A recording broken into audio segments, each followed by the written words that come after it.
আমন্ত্রণ 23 জনপদ লাইভে, সঙ্গে রয়েছি আমি সাইনা ইসলাম। এবার বিস্তারিত। 227 জনকে হত্যার লাইসেন্সের বিষয়ে শেখ হাসিনার ফোনালাপে আদালত অবমাননার অভিযোগের শুনানি আজ। এ নিয়ে আরও জানাতে আন্তর্জাতিক অপরাধ ট্রাইব্যুনাল থেকে যুক্ত হচ্ছেন আমাদের সহকর্মী মোহাম্মদ আলাউদ্দিন। আলাউদ্দিন, ট্রাইব্যুনালে আজ কি কি বিচার কাজ আছে, বিস্তারিত নিয়ে আমাদের জানাবেন।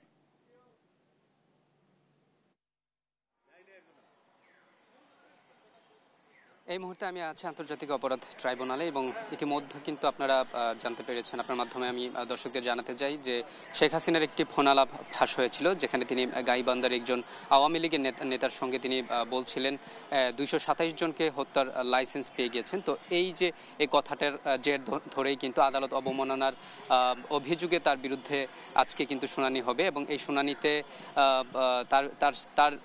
তার জন্য কিন্তু একজন অ্যামিকাস কিউরিও নিয়োগ করা হয়েছে। এবং আমরা জানি যে সাধারণত কোনো অভিযোগকারী বা অভিযুক্তের পক্ষে কিন্তু সরকারি খরচে কখনো অ্যামিকাস কিউরি নিয়োগ করা হয় না, কিন্তু আদালতের এই চলমান যে তদন্ত রয়েছে সেই তদন্তের স্বচ্ছতার কারণেই কিন্তু মূলত তার জন্য একজন অ্যামিকাস কিউরি নিয়োগ করা হয়েছেন এবং তিনি হচ্ছেন একজন সুপ্রিম কোর্টের আইনজীবী। সেই সঙ্গে আমি আপনাকে জানিয়ে রাখি যে আজকের এই শুনানিতে কিন্তু আন্তর্জাতিক অপরাধ ট্রাইব্যুনালের চেয়ারম্যান গোলাম মর্তুজা মজুমদারের নেতৃত্বে 3 সদস্যের একটি বেঞ্চে কিন্তু আজকের এই শুনানি হবে। এবং সেই সঙ্গে আমি আপনাকে আরেকটি বিষয় জানিয়ে রাখি যে ট্রাইব্যুনাল বলছে যে তারা কিন্তু পত্রিকায় বিজ্ঞাপন দিয়েছিলেন এবং সেই সঙ্গে বিজ্ঞাপনের পরও কিন্তু কোনো রকম রেসপন্স না পাওয়ার ফলেই কিন্তু মূলত তাদের বিচার কার্যক্রম শুরু করতে হচ্ছে এবং তাদের এই অভিযোগের শুনানি তারা, কারণ শেখ হাসিনা যেহেতু দেশের বাইরে রয়েছেন এবং সেই সঙ্গে তিনি কোনো রকম রেসপন্স করেনি এবং এখানে হাজির দেওয়ার যে বিষয়টি সেই হাজিরাও দেয়নি এবং তার পক্ষ থেকে কোনো রকম রেসপন্স না পাওয়ার ফলেই কিন্তু এখন আইনগতভাবে কোনো বাধা থাকছে না এই শুনানি এবং বিচার কার্যক্রম পরিচালনার জন্য। তো আমি আরেকটা বিষয় আপনাকে জানিয়ে রাখি যে এই আন্তর্জাতিক অপরাধ ট্রাইব্যুনালে যদি শেখ হাসিনা সহ গাইবান্ধার যে 2 নেতা রয়েছেন সেই আওয়ামী লীগের 2 নেতা, তারা অর্থাৎ এই 3 জন যদি তারা অভিযুক্ত প্রমাণিত হয় তাহলে তাদের বিরুদ্ধে যা আইনগত ব্যবস্থা নেওয়া হবে সেটি হচ্ছে 1 বছরের কারাদণ্ড এবং 5,000 টাকা জরিমানা। তো এই ছিল আমার কাছে আন্তর্জাতিক অপরাধ ট্রাইব্যুনাল থেকে শেখ হাসিনার বিরুদ্ধে যে অভিযোগ রয়েছে সেই অভিযোগের শুনানির সর্বশেষ। ধন্যবাদ আলাউদ্দিন আপনাকে। আন্তর্জাতিক অপরাধ ট্রাইব্যুনাল থেকে যুক্ত ছিলেন আমাদের সহকর্মী আলাউদ্দিন। ঐকমত্য কমিশনের 2য় ধাপের আলোচনায় অংশ নিয়েছেন বিভিন্ন রাজনৈতিক দলের নেতারা। সেখানে কথা বলছেন কমিশনের সহ সভাপতি অধ্যাপক আলী রিয়াজ। আমরা সরাসরি চলে যাচ্ছি সেখানে। আমাদের সকলের মনে রাখতে হবে যে আক্ষরিক অর্থে রক্তের উপর দাগ পাড়া দিয়ে আমাদেরকে এখানে আসতে হয়েছে।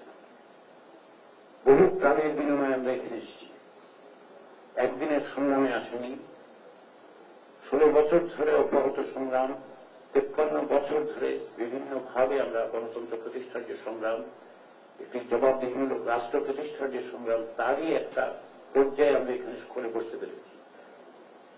ফলে রাষ্ট্রের স্বার্থ, জাতির স্বার্থকে ঊর্ধ্বে রেখে সকলে মিলে আমরা যেন অগ্রসর হতে পারি সেটা আপনারা বিবেচনা করবেন। আমি বারবার বলেছি যে আপনার সকলকে খানিকটা ছাড় দিতে হবে। ঐকমত্য কমিশনের পক্ষ থেকেও আমরা নিজেদের মধ্যে আলোচনা করছি, আপনাদের সাথে আলোচনা করছি যে কোন কোন জায়গায় পরিবর্তন সংযোজনের মধ্য দিয়ে আমরা অভিষ্ট লক্ষ্য অর্থাৎ একটি জাতীয় সনদের জায়গায় পৌঁছতে পারব।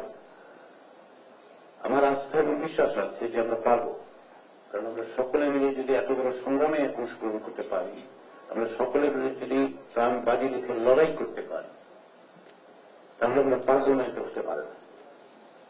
বাংলাদেশের ইতিহাসের ব্যতিক্রমী ঘটনাগুলো ঘটেছে, তার মধ্যে একটা বড় ব্যতিক্রমী ঘটনা হচ্ছে এই যে আমরা এখানে সকলে মিলে কথা বলছি, পরস্পরের বক্তব্য শুনছি, সহনশীলতা প্রদর্শন করছি এবং অন্যদের বক্তব্যগুলোকে গুরুত্বের সাথে বিবেচনা করে আমাদের অবস্থানটা বলার চেষ্টা করি যে যে দলেই আছে।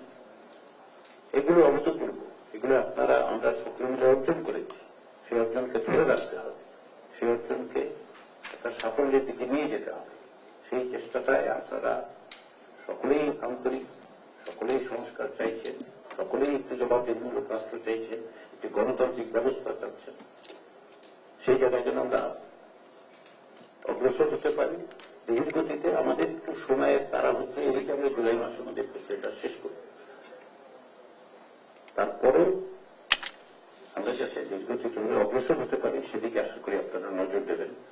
সেই প্রত্যাশা রেখে, সেই আহ্বান জানিয়ে, সেই আবেদন করে আমি আবারও আপনাদেরকে ধন্যবাদ জানাই।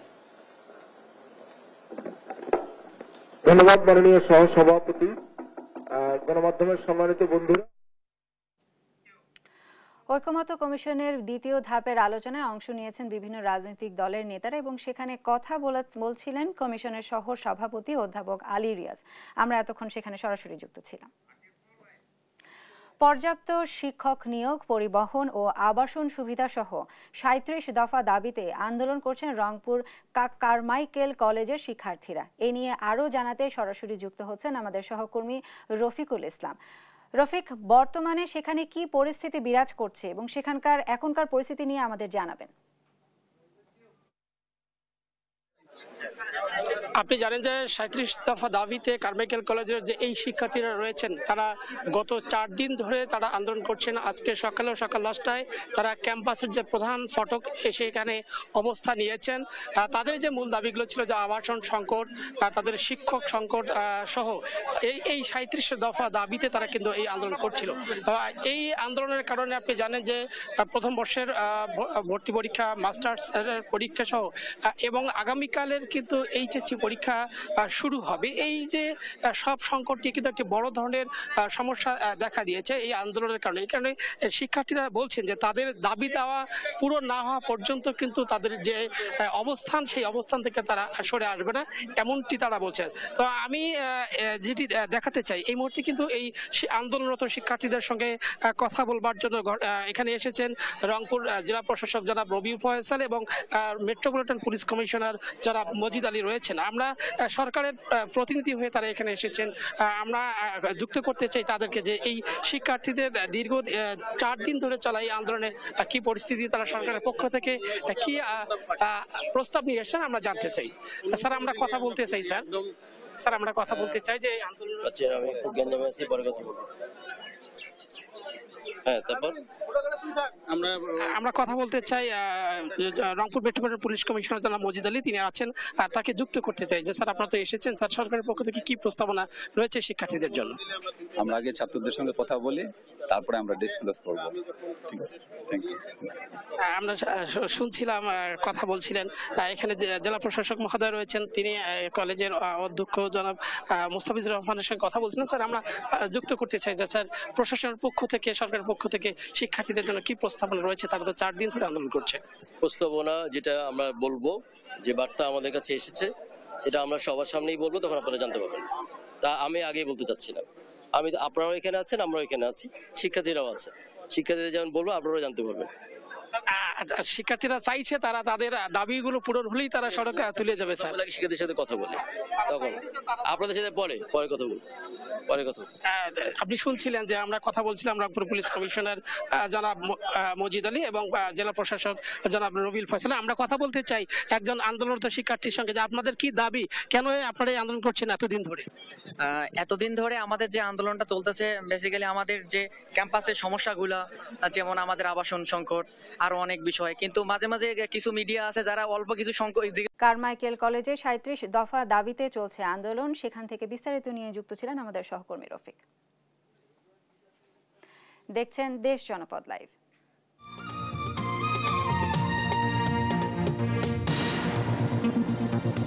এইচএসসি ও সমমানের পরীক্ষার শেষ মুহূর্তের প্রস্তুতিতে ব্যস্ত সময় পার করছেন পরীক্ষার্থীরা। কিছু শিক্ষার্থী পরীক্ষা পেছানোর দাবিতে আন্দোলন করলেও এ নিয়ে কোনো সিদ্ধান্ত নেয়নি শিক্ষা বোর্ড।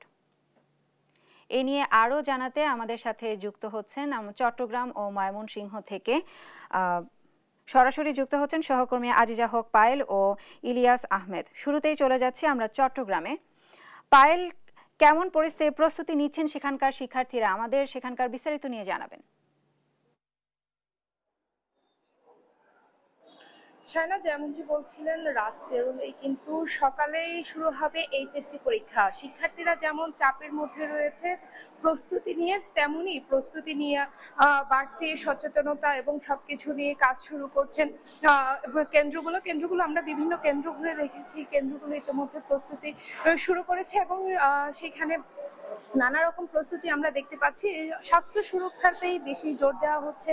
আমরা দেখতে পাচ্ছি এখানে একটি স্বাস্থ্য সুরক্ষা বুথ করা হয়েছে, সেখানে হ্যান্ড স্যানিটাইজার এবং মাস্ক রাখা হয়েছে। তাদেরকে হ্যান্ড স্যানিটাইজার এবং মাস্ক দেওয়া হবে এবং তাদেরকে সরাসরি আসার সাথে সাথে তাদেরকে চিকিৎসা করে তারপর পরীক্ষা কেন্দ্রে বসানো হবে, এমনটি আমরা জানতে পেরেছি। এখানে ইমার্জেন্সির জন্য যদি কোনো শিক্ষার্থী দ্রুত অসুস্থ হয়ে পড়েন তাদের জন্য একটি বেড রাখা হয়েছে, সিক বেড। এখানে আমরা দেখতে পাচ্ছি এখানে নানা রকম প্রস্তুতি, সিট প্ল্যানিং থেকে শুরু করে নানা রকম প্রস্তুতি ইতিমধ্যে সম্পন্ন হয়েছে, এমনটি আমরা জানতে পেরেছি। আমরা একটু শিক্ষকদের সাথে কথা বলবো এবং আয়োজকদের সাথে কথা বলবো, একটু জানার চেষ্টা করব কি কি প্রস্তুতি নেওয়া হয়েছে এবং কি কি প্রস্তুতি রাতের মধ্যে সম্পন্ন করা হবে এই বিষয়ে একটু জানার চেষ্টা করব। কি কি প্রস্তুতি ইতিমধ্যে নেওয়া হয়েছে? বিসমিল্লাহির রহমানির রহিম। আমি মোহাম্মদ আইব আলী, এই সেন্টারের Ispahani public school and college এবং চট্টগ্রাম 176 এই সেন্টারের আহ্বায়ক, এবং আমার পাশে দাঁড়ানো আছে আমার অধ্যক্ষ মহোদয় এবং এই কেন্দ্রেরই ভারপ্রাপ্ত কর্মকর্তা ডিসির পক্ষ থেকে এবং কেন্দ্র সচিব অধ্যক্ষ আহমদ শাহিন আল রাজি এবং আমার কমিটি সদস্যবৃন্দ। এখন আমরা সিক বেডের ব্যবস্থা করছি একটা, তারপর হচ্ছে আমাদের এই সেন্টারে 4টা কলেজ আসবে। এই 4টা কলেজ থেকে প্রায় নয়, মোট 1502 জন পরীক্ষার্থী পরীক্ষা দেবে। কালকের পরীক্ষা আছে 1462 জন বাংলার জন্য। তো এখন আমরা ব্যবস্থা অবশ্যই নিয়ে ফেলছি সবকিছু। এখন আমরা সিট প্ল্যান করে ফেলছি, সিট প্ল্যান এখানে আছে, সিট প্ল্যান করে ফেলছি। আর সিট বেডের ব্যবস্থা করছি, হ্যান্ড স্যানিটাইজ হবে, এখন আসতেছে, আমরা হয়ে যাবে এখনের মধ্যে।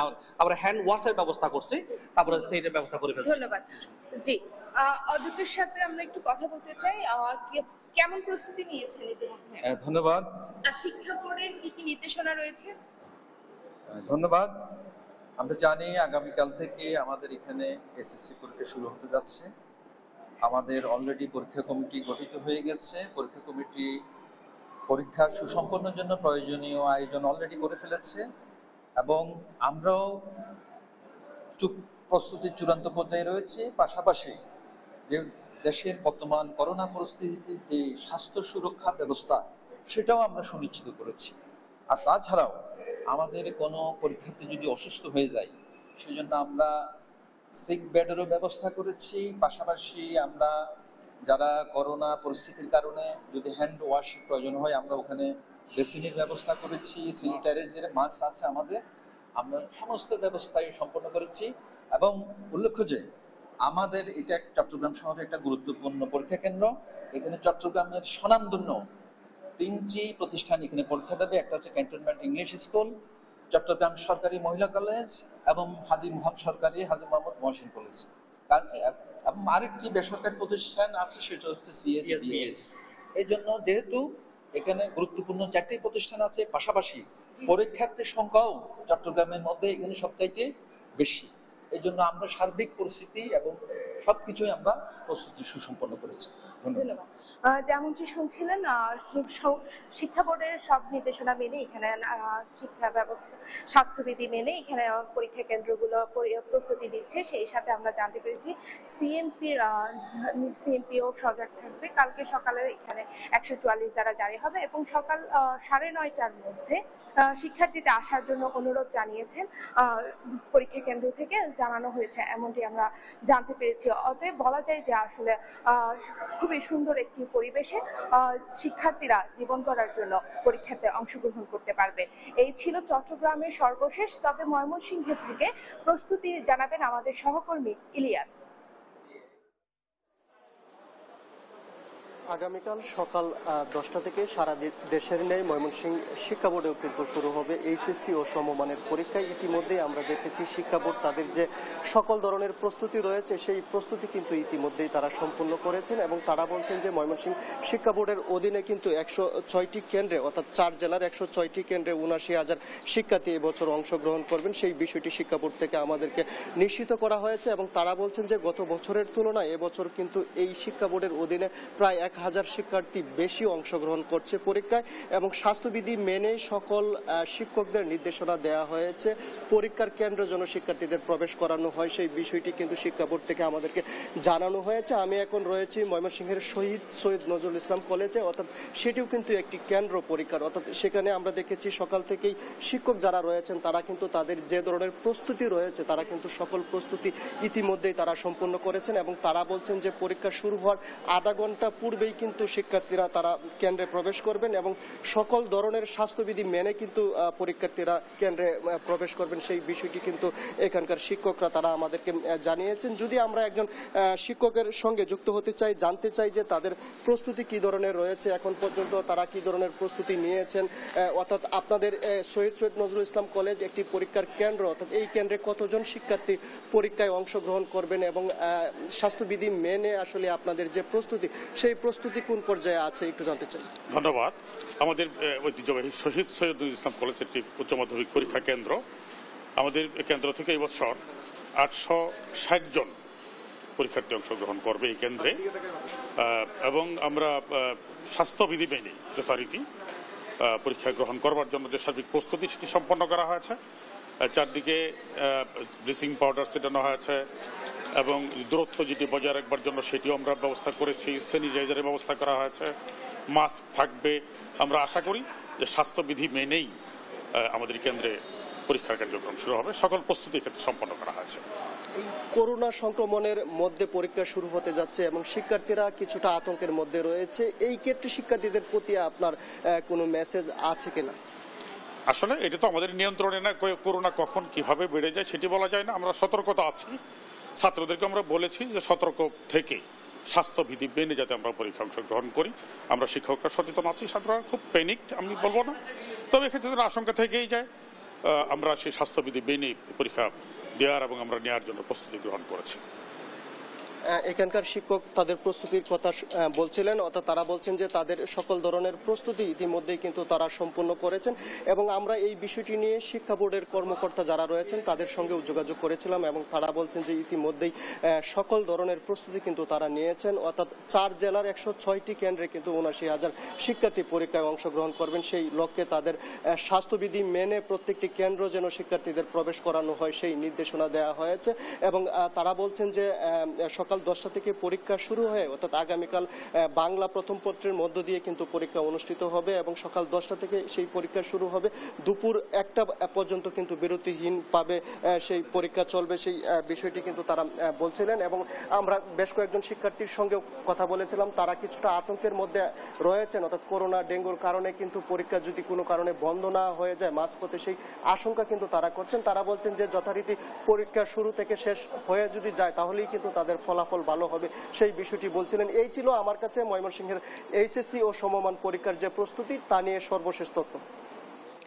ধন্যবাদ ইলিয়াস আহমেদ আপনাকে। চট্টগ্রাম ও ময়মনসিংহ থেকে এইচএসসি ও সমমানের পরীক্ষার শেষ মুহূর্তের প্রস্তুতির বিস্তারিত নিয়ে জানাচ্ছিলেন আমাদের সহকর্মী পায়েল ও ইলিয়াস।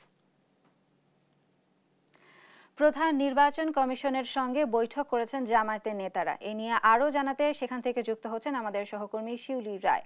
শিউলি, বৈঠকে জামায়াতের কোন কোন নেতা অংশ নিয়েছেন এবং এ বিষয়ে আলোচনা চলছে কিছু জানতে পেরেছেন কিনা সেখানকার বিস্তারিত নিয়ে আমাদের জানাবেন প্লিজ।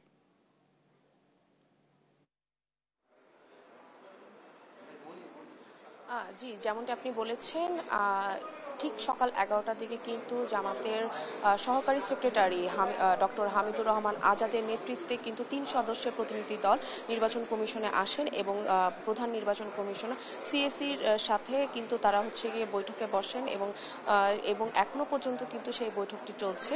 তো আপনাদেরকে একটু বলে রাখি যে গতকালকে কিন্তু জামাতের গিয়ে নিবন্ধন দাঁড়িপাল্লা সহ তাদের যে প্রতীক সেই নিবন্ধন প্রতীক তারা দাঁড়িপাল্লা সহ কিন্তু তারা প্রোগ্রাম তারা নিবন্ধন ফেরত পেয়েছে এবং সেটি কিন্তু গতকালকে প্রজ্ঞাপন জারি হয়েছে। তো এছাড়াও কিন্তু হচ্ছে কি এর আগে হচ্ছে কি 4ই জুন হচ্ছে কি আপনার হাইকোর্টের নির্দেশে আপনার হচ্ছে যে জামাতের তারা হচ্ছে কি তাদের দলের যে নিবন্ধন সেই বাতিল ছিল 2013 থেকে এবং যে তারা নিষিদ্ধ ছিল তাদের কার্যক্রম, সেই সকল কিছু কিন্তু হাইকোর্টের মাধ্যমে তারা কিন্তু ফেরত পায়।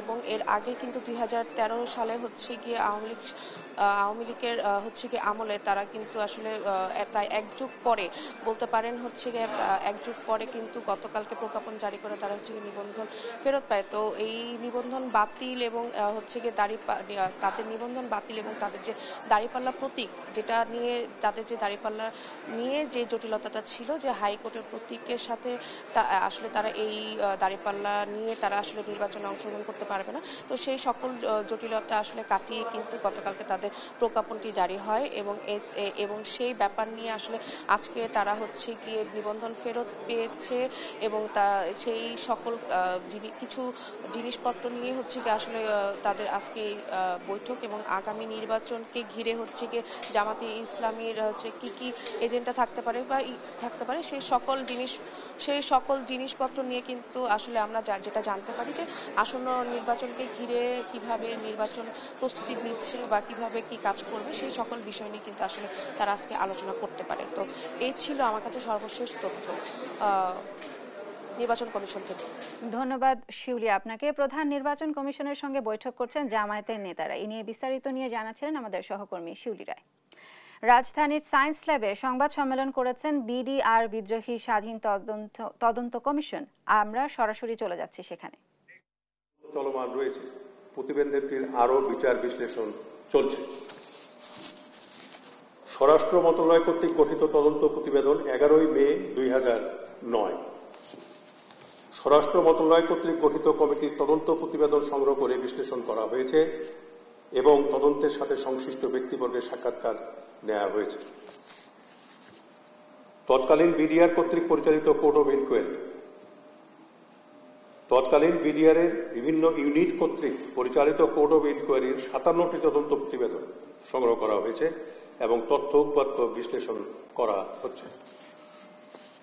ওয়েবসাইটের মাধ্যমে প্রাপ্ত তথ্য, ইমেইল, জবানবন্দি, ভিডিও ক্লিপ, যে কোনো ব্যক্তি কমিশনের ইমেইল অ্যাড্রেসে তথ্য প্রেরণ করতে পারেন।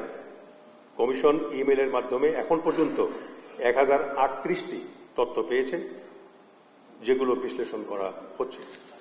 গ্রন্থ ও অন্যান্য দলিলাদি বিশ্লেষণ। Book coalition years by Pranab Mukherjee, book India's near east a new history by Avinash Paliwal, More Than Mutiny, India Today, journalist Saurabh Shukla. জাতীয় সংসদ অধিবেশনের কার্যবিবরণী অনুলিপি 25 ফেব্রুয়ারি থেকে 3 মার্চ 2009।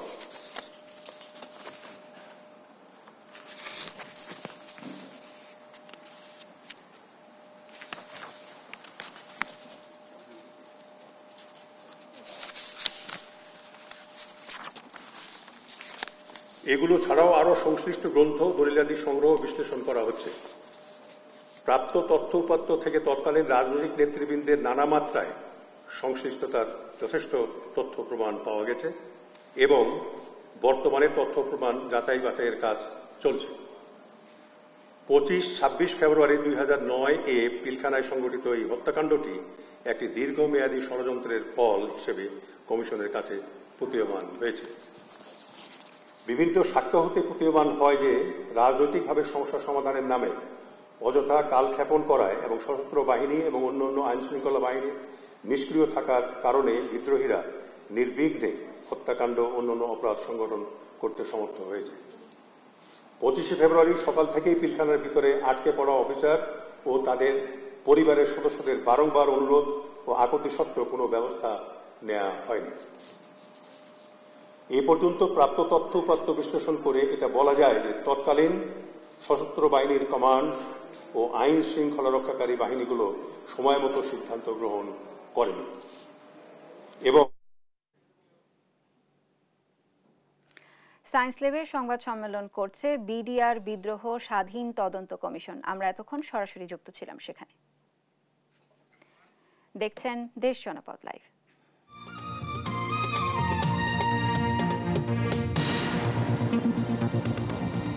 মৌলভীবাজারে ঊর্ধ্বমুখী চালের বাজার, বিস্তারিত জানাতে সরাসরি যুক্ত হচ্ছেন আমাদের সহকর্মী সালে এলাহি কুটি। কুটি, চালের দাম কেজি প্রতি কত টাকা বেড়েছে এবং এ নিয়ে ক্রেতা বিক্রেতাদের প্রতিক্রিয়া কিরকম, আমাদের বিস্তারিত নিয়ে জানাবেন। আপনি জানেন যে মৌলভীবাজার এইবার বাম্পার বুড়ো ফসল হয়েছে। বুড়ো ফসলের উৎপাদন অনেকটা কোনোভাবে নষ্ট হয় নাই।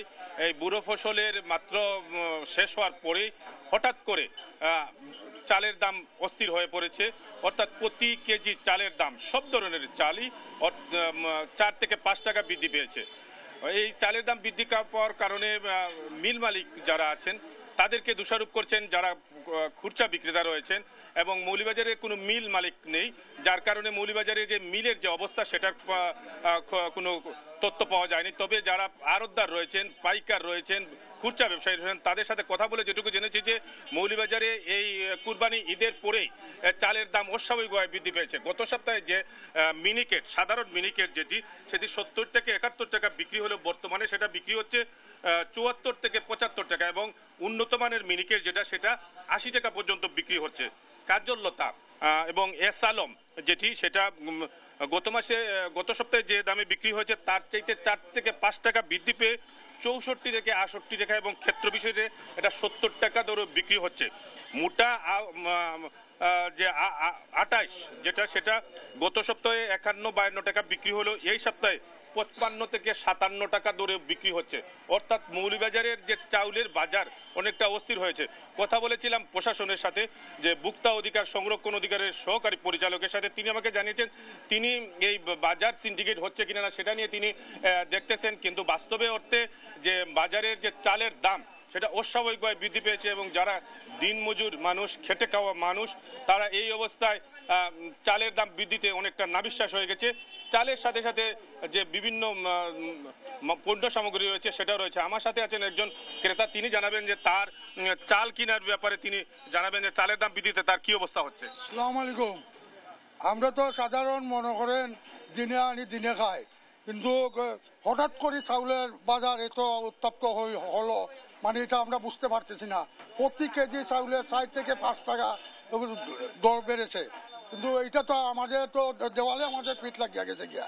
আমরা কি করি চলি কি করি। যেমনটি শুনছিলেন যে এই মৌলভীবাজারের চালের দাম বৃদ্ধিতে যেমন ক্রেতারা অসন্তুষ্ট, বিক্রেতারাও এই চালের যে চালবাজি সেটা নিয়ে অনেকটাই দিশাহারা। অর্থাৎ মৌলভীবাজারের চালের বাজার নিয়ন্ত্রণে প্রশাসনের হস্তক্ষেপ কামনা করেছেন সর্বস্তরের মানুষ সহ ক্রেতারা। এই হচ্ছে মৌলভীবাজারের সর্বশেষ খবর। ধন্যবাদ কুটি আপনাকে। মৌলভীবাজার থেকে চালের বাজারের ঊর্ধ্বমুখীর বিস্তারিত নিয়ে জানাচ্ছিলেন আমাদের সহকর্মী সালে এলাহি কুটি। বাড়ছে করোনার প্রকোপ, হাসপাতালগুলোতে চলছে প্রস্তুতি। জামালপুরের পরিস্থিতি জানাতে সরাসরি যুক্ত হচ্ছেন আমাদের সহকর্মী রিয়াদ হাসান হৃদয়। জামালপুরে করোনায় কতজন শনাক্ত হয়েছে এবং জেলার পর্যাপ্ত কিট মজুদ রয়েছে কিনা সে বিষয়ে আমাদের জানাবেন। জামালপুরে কিন্তু করোনার যে প্রভাব সেটি আমরা যেটি দেখেছি যে মূলত এখন পর্যন্ত জামালপুরে 2 জন করোনায় আক্রান্ত হয়েছে, এবং আমরা যেটি এই জামালপুর জেনারেল হাসপাতাল থেকে যে তথ্য পেয়েছি সেটি থেকে আমরা যেটি জানতে পেরেছি যে মোট 13 জনের করোনা পরীক্ষার জন্য কিন্তু তারা নমুনা দিয়েছিল, এবং সেখান থেকে 2 জনকে করোনা পজিটিভ আমরা দেখেছি, এবং তার মধ্যে একজন ছিল জামালপুরের জেনারেল হাসপাতালের একজন চিকিৎসক, আর অপরজন যেটি গতকাল পজিটিভ হয়েছে সেটি একজন কলেজ ছাত্র। আমরা যেটি জানতে পেরেছি সেই ছাত্রের বয়স 17 বছর, এবং সেও কিন্তু করোনায় আক্রান্ত হয়েছে।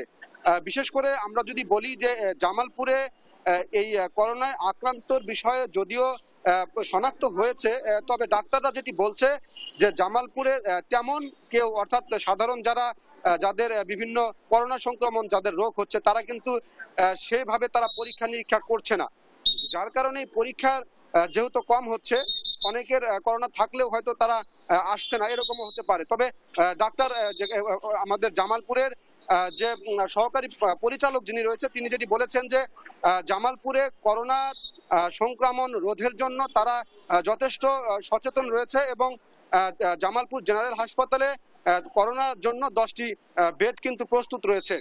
এবং পাশাপাশি তিনি যেটি বলছেন যে সাধারণ মানুষের মধ্যে কিন্তু সচেতনতার অভাব রয়েছে। বিশেষ করে আমরা দেখেছি যে স্থানগুলোতে জনসমাগম বেশি হয় সেখানে কিন্তু অনেকেই করোনা যে একটা ঝুঁকি, সেই ঝুঁকির জন্য যে মাস্ক পরবে সেটি কিন্তু তারা মানছে না। আর এই যে আসলে জামালপুরের করোনার যে পরিস্থিতি সেটি কিন্তু তাদের মধ্যে যে করোনার যে ভয় সেটি কিন্তু আমরা দেখেছি তেমনটি নেই। তবে আসলে জামালপুরের থেকে যেটি বিভিন্ন স্থান থেকে আমরা যেটি মানুষের সাথে কথা বলেছি তারা মূলত বলেছে যে আসলে করোনার প্রতি মানুষের যে ভয়টি ছিল সেটি কিন্তু কিছুটা কমেছে। আর জামালপুর থেকে এই ছিল সর্বশেষ করোনা নিয়ে সর্বশেষ খবর। ধন্যবাদ হৃদয় আপনাকে। জামালপুর থেকে করোনা প্রকোপের বিস্তারিত নিয়ে জানাচ্ছিলেন আমাদের সহকর্মী হৃদয়। জাতীয় প্রেস ক্লাবে যুব সমাবেশে কথা বলছেন বিএনপি চেয়ারপারসনের উপদেষ্টা জয়নুল আবেদিন ফারুক। আমরা সরাসরি চলে যাচ্ছি তার বক্তব্যে। আমাদেরকে কত না অপমান করেছে সেদিন, এই কথাগুলো যারা বলেন নাই, যারা এখন বলেন তাদেরকে আমি সম্মানের সহিত বলি, এই কণ্ঠ যেন আপনাদের বরাবরই থাকে, অতীতের ন্যায় যেন আর ব্যবহার না করে, সামনের দিকে এগিয়ে যান, আমরা আপনাদের থাকবো। তাই আমি আজকে এই সরকারকে বলতে চাই, এই ইন্টেরিয়াম গভর্নমেন্টকে বলতে চাই, তারেক রহমানের সাথে আপনার বৈঠক বাংলাদেশের মানুষ আশার পথ দেখিয়েছেন, বাংলাদেশের মানুষকে আপনি আশ্বস্ত করেছেন এদেশে নির্বাচন হবে, ইনশাআল্লাহ নির্বাচন ফেব্রুয়ারি রোজার আগেই শেষ হবে। আজকে আপনার কাছে অনুরোধ রইল, কারো কথায় না, আজকে সামান্য একটা ঘটনার জন্য যদি সত্যিই সে স্বেচ্ছাসেবক দল করে থাকে তাকে আইনের আওতায় আনা হয়েছে আমাদের দলের নেতাদের দাবি। কিন্তু বাংলাদেশে এখনো কেন 4 দিন হলো উপদেষ্টা মহোদয় জাহাঙ্গীর সাহেব, আপনাকে আমি অন্তত ভালো করে চিনি, আপনার সাথে যুদ্ধ করার সৌভাগ্য আমার হয়েছে। সেই যুদ্ধের কথা আপনি মনে করেন, আজকে মামলা হয়ে গেল, আজকে 8 মাস আগে আমি মামলা করলাম হারুনের বিপ্লবের বিরুদ্ধে। কেন, কি কারণে, কোথায় হারুন, কোথায় বিপ্লব? স্বরাষ্ট্রমন্ত্রী উপদেষ্টা মহোদয়, আপনার সচিব, আপনার উপসচিব, আপনার এডিশনাল সচিব, আপনার ডিএমপির কমিশনার, আপনার আইজি, আপনার এতগুলো ডিসি ঢাকা মেট্রোতে, তারা কি জানে না? কেন তাদেরকে আইনের আওতায় আনা হয় না? কেন হাবিবুল্লাহ ওয়াল নাকি নাম কোথায়? শুনতে পেলাম আজকে পত্রিকায়, অনেক পত্রিকায় দেখতে পেলাম তার আগে ভাই নাকি পুলিশের উচ্চ পর্যায়ে কর্মরত আছেন, আমি জানি না। রকিব সাহেব কোথায়? কেন তাদেরকে গ্রেফতার করা হয় না? জাতীয় প্রেস ক্লাবে যুব সমাবেশে কথা বলছেন বিএনপি চেয়ারপারসনের উপদেষ্টা জয়নুল আবেদিন ফারুক। আমরা এতক্ষণ সরাসরি যুক্ত ছিলাম সেখানে। বরগুনাতে বাড়ছে ডেঙ্গু আক্রান্ত রোগীর সংখ্যা, এতে জনমনে বাড়ছে উদ্বেগ। এ নিয়ে বিস্তারিত জানাতে যুক্ত হচ্ছেন আমাদের সহকর্মী রিয়াদ আহমেদ মুসা। মুসা, জেলায় ডেঙ্গু আক্রান্তের সংখ্যা কিরকম দেখছেন এবং হাসপাতালে প্রয়োজনীয় চিকিৎসা সেবা মিলছে কিনা সেখানকার বিস্তারিত নিয়ে জানাবেন। ধন্যবাদ আপনাকে একটি বিষয় জানিয়ে রাখি যে বরগুনা সদর উপজেলার পৌর শহরের প্রায় 80% বাড়িতে এডিস মশার লার্ভা পাওয়া গিয়েছে, এমন তথ্য উঠে এসেছে আইডিএসআর এর একটি জরিপে, যে কারণে বরগুনায় ডেঙ্গুর প্রাদুর্ভাব দেখা দিয়েছে এবং এটি মহামারী আকার ধারণ করেছে। বরগুনায় আজ 24 ঘন্টায় প্রায় 65 জন নতুন করে ডেঙ্গুতে আক্রান্ত হয়েছে এবং গতকাল কিন্তু ছিল একদিনের সর্বোচ্চ রেকর্ড 93 জন আক্রান্ত ছিল। এছাড়া বর্তমানে হাসপাতালগুলোতে বরগুনার ভর্তি বরগুনা হাসপাতালগুলোতে ভর্তি রয়েছে 237 জন রোগী। এর মধ্যে সদর হাসপাতালে ভর্তি রয়েছে 195 জন রোগী।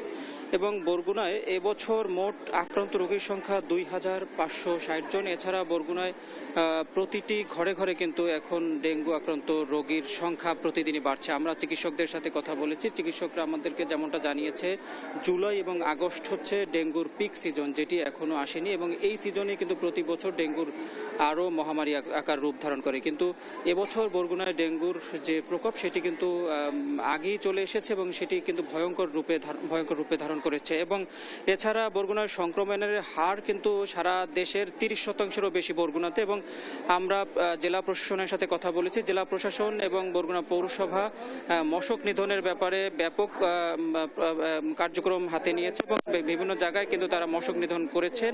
কিন্তু অব্যাহত টানা বর্ষণের কারণে কিন্তু সেই মশক নিধনের কার্যক্রম কিন্তু ঠিকভাবে করতে পারছে না। এই ছিল বরগুনা থেকে আমার কাছে সর্বশেষ।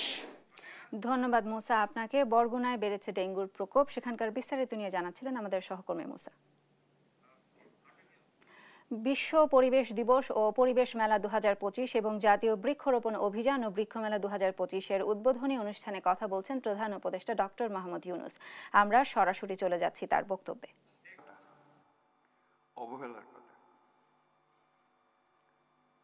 আজকে যে বিশেষ দিবস আমরা পালন করছি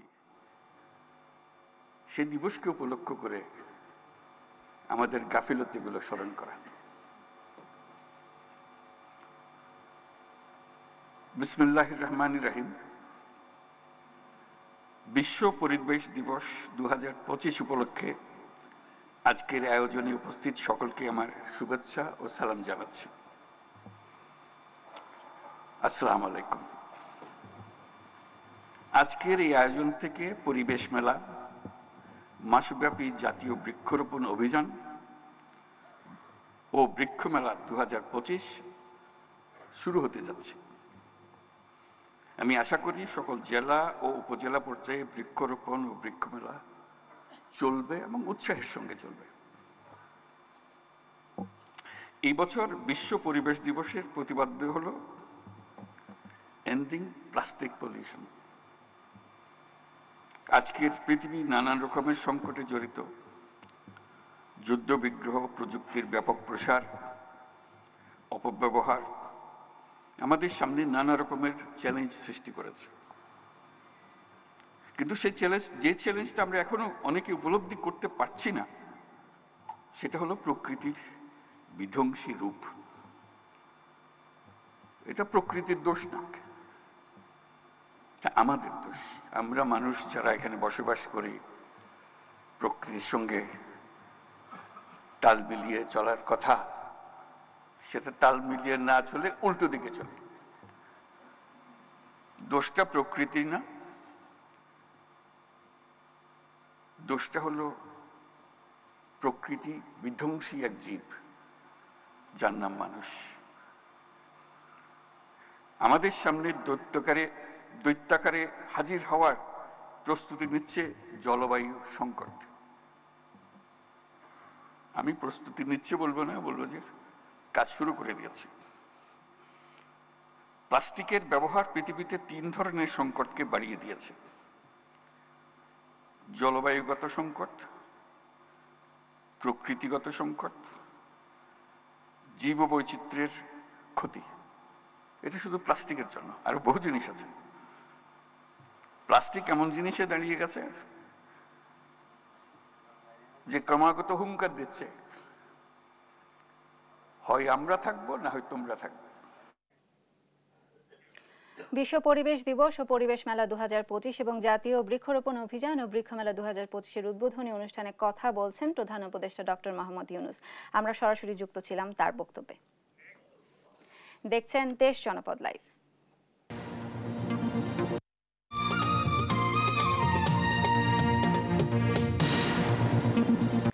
কুড়িগ্রামে নদ নদীর ভাঙনে আতঙ্কে দিন কাটাচ্ছেন নদী পাড়ের বাসিন্দারা। গত 1 মাসে ভিটে মাটি হারিয়েছেন অনেক পরিবার। এ নিয়ে আরও জানাতে সরাসরি যুক্ত হচ্ছেন আমাদের সহকর্মী জুয়েল রানা।